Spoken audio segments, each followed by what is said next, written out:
Alison will be back anyway when she's mopped up the car park to make sure there's nobody left behind. And we'll be going on the tour, and we're going to walk around to the front door, and 2 people will be there, 2 guys, and they're going to split us in. Come in. Excuse us. Come in, Helen.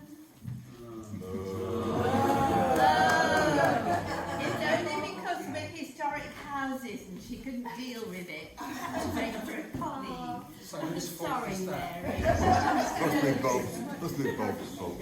And Alison will be here, and we'll all go to the front door, and then we will divide into 2 groups. I will go with one, she'll go the other, and they're a very good tour guide to take you around.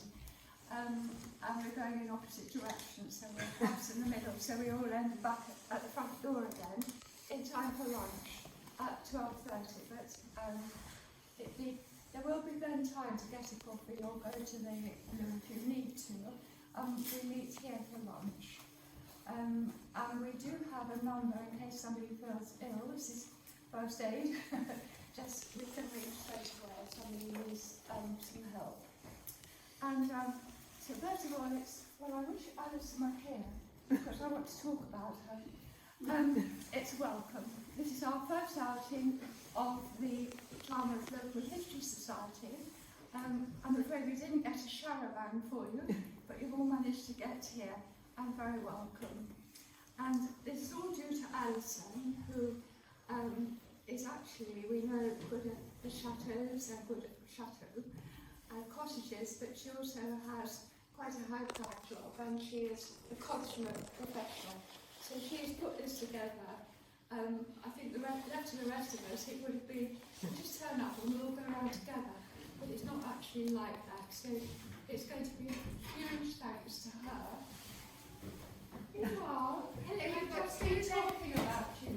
2 last ones to arrive, I never We've been talking about you, saying how you put this together. After the sort of documents, professionalism, that I think you apply to one of your many people you are. We are not doing up chateaus. And so this is just a brief history of Charmouth when it was owned by Forde Abbey for 400 years, and that was from 1147 until 1539, 8 years short of 400. But we need to start with the Abbey to put it into context. Well, it began with 1066 and all that. William the Conqueror had his half-brother fighting alongside him, and he was Robert, Count of Mortain in Normandy. Huge areas of land allotted to those who helped in military. Hello. Hello. Sit down. There's one for one. Hello. And then there's another. We're all here. Isn't it?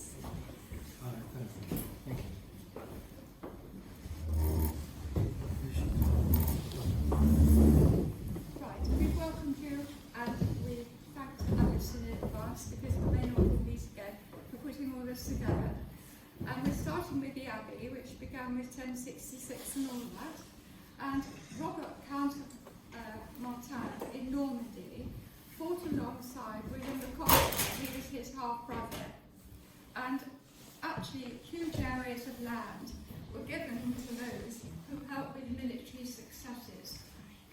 And there was a feudal system going at the time, which you probably all know, where the people who were serfs or peasants, they had land of protection by those of higher rank, but in return they had to work the land and they had to fight if there was a battle coming. And Robert was given 600 manors, including 71 in Dorset. And below him were a number of tenants-in-chief, who after Robert's death in 1091, they formed separate manors. Eventually, a nobleman, William Destron, was shown as Lord of the Manor of Charmouth, and it was his grandson who gave the village to Forde Abbey, peacefully surrendering it to the Crown in 1539, at the dissolution of the monasteries, Henry VIII and all that.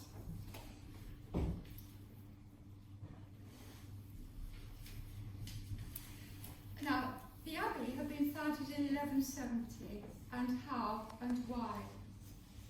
In 1136, Richard de Briagny, a wealthy nobleman, built a priory on his land in Devon, near Oakhampton, and he invited 12 Cistercian monks to make a community there. Well, they came from Surrey, and it wasn't very fertile ground around this priory, and they needed to have a sustainable community, so they got fed up and thought, we'll go back to Surrey, where we were. But Richard's sister, deliciously named Adelicia, and she was successor to his estate, and she offered them a site near the River Axe in the village of Thorncombe, which is here. They built the monastery and they named it Forde Abbey, Forde, due to a nearby water crossing, and it was dedicated, Roman Catholic, to the Virgin Mary. Well, John of Forde was the first prior of that abbey in 1140, and he was a good mate of King John, and Forde Abbey grew and became very wealthy and a renowned area of learning. And by this time it owned 30,000 acres. And at the end, in 1539, and this is coming more to date, at the dissolution of the monasteries, it was peacefully surrounded to the crown. In 1649, it was bought by a Lyme Regis MP, one Edmund Prideaux, a wealthy lawyer, as his private home. And the abbey was then leased and sold several times, many times, and it's now owned by descendants of the last sale in 1905. So they've been living here as their home for over 100 years. And Charmouth was owned by the abbots of Forde Abbey from 1147 to 1539, as we said. And it seemed that, how?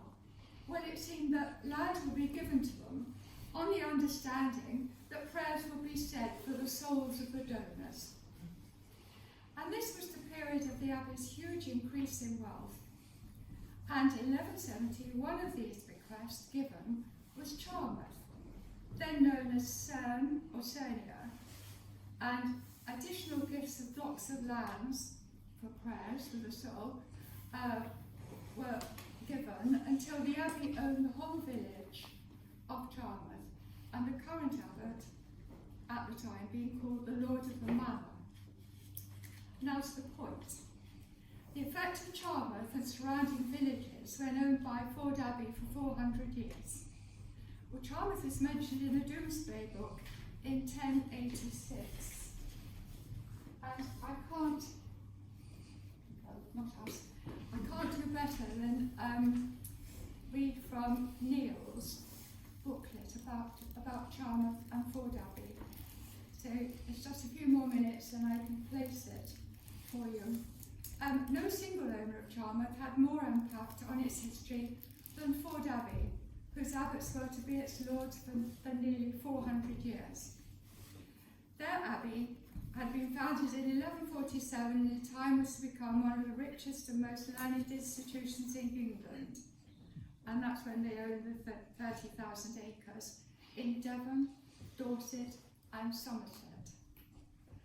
And amongst the bequests, there was one in 1170 by Richard de Lestre for land in Cernia, as Charmouth was known then.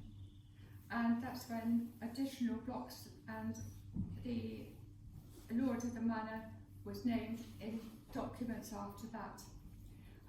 We're fortunate that many of the early transactions back to its beginning have been recorded in a cartulary. Is that the right pronunciation? A cartulary, It's not listening.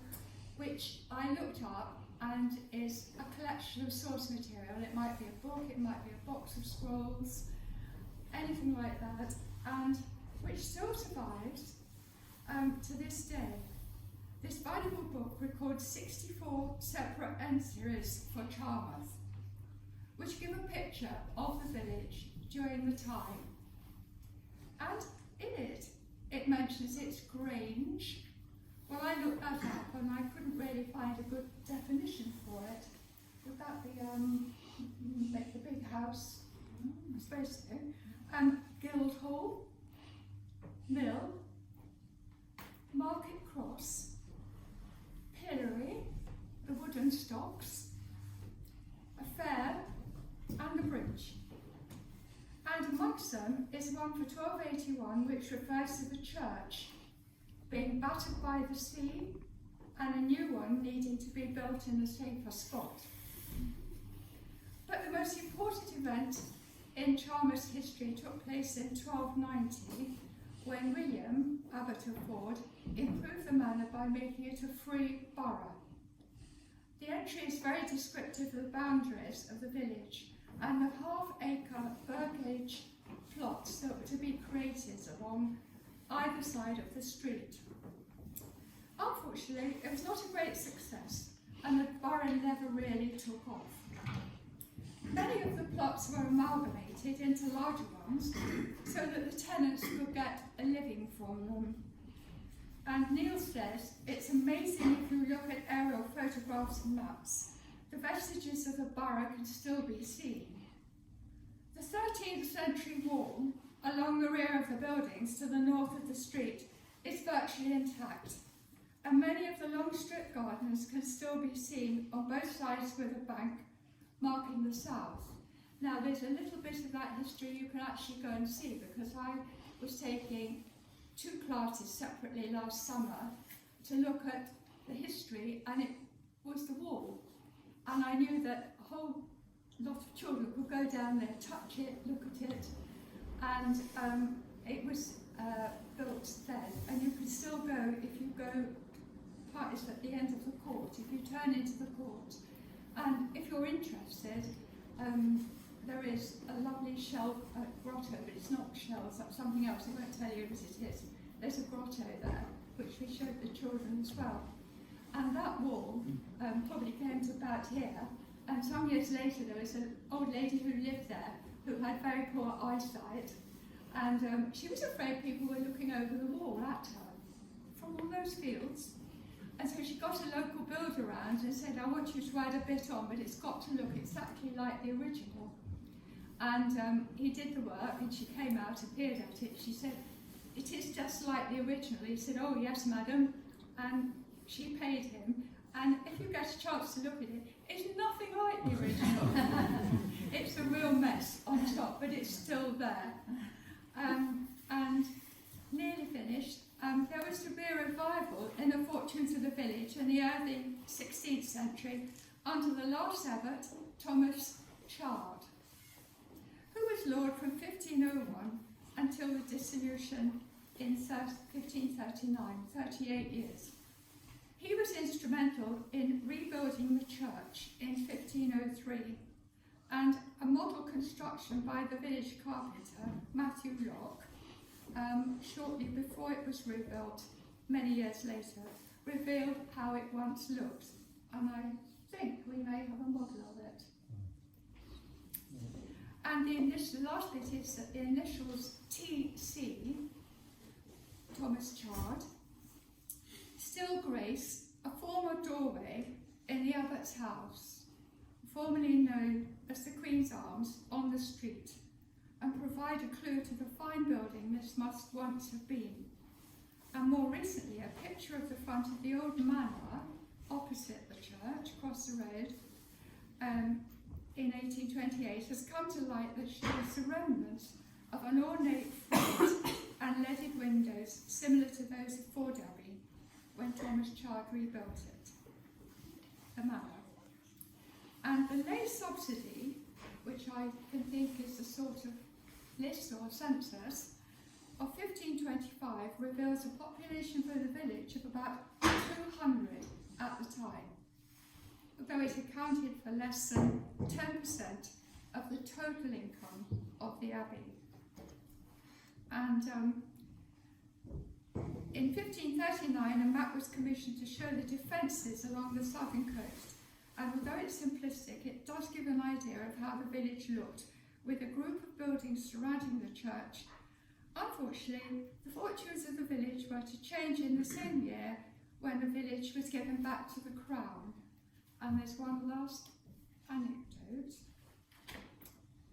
After many centuries of control by the abbots of Forde Abbey, the manor was briefly owned by the crown, and in 1564, Queen Elizabeth I sold it to Robert and William Caldwell for just £25, 5 shillings and 1 penny.